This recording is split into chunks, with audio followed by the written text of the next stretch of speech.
Hello guys, welcome to this lecture Introduction to Quantum Mechanics. In this lecture we are going to discuss about the quantum mechanics, means what is quantum mechanics, how and when it was developed.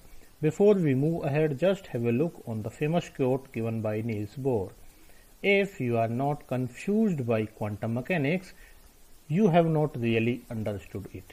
Now you can sense how easy it is to understand. So we start with the classical mechanics to understand the confusing quantum mechanics.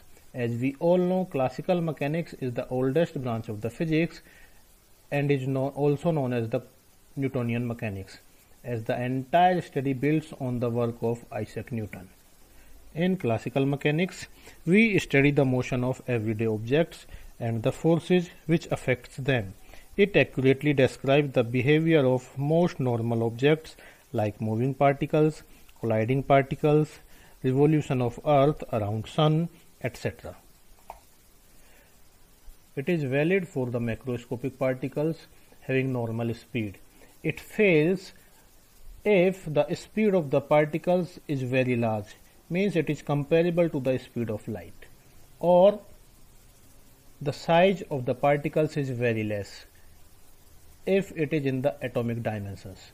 To describe the particles having speed comparable to the speed of light, relativistic mechanics was developed, and to study the particles having size in atomic dimensions, quantum mechanics was developed. So, quantum mechanics is the foundation of several related disciplines including nanotechnology, condensed matter physics, quantum chemistry, structural biology, and particle physics. 14 December 1900 is the birthday of quantum mechanics. On this date, German physicist Max Planck published a paper to explain the black body radiation using the formula E equal to h nu, where h is the Planck constant.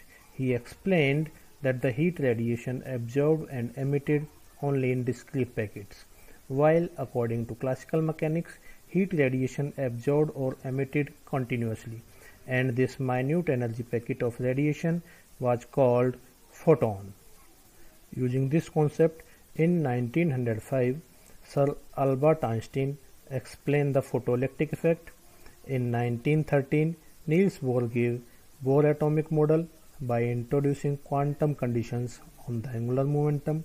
In 1923, H. Compton explained the Compton effect. All these theories means black body radiation, photoelectric effect, atomic model, and the Compton effect was not explained by the classical mechanics, while quantum mechanics successfully explained all these effects.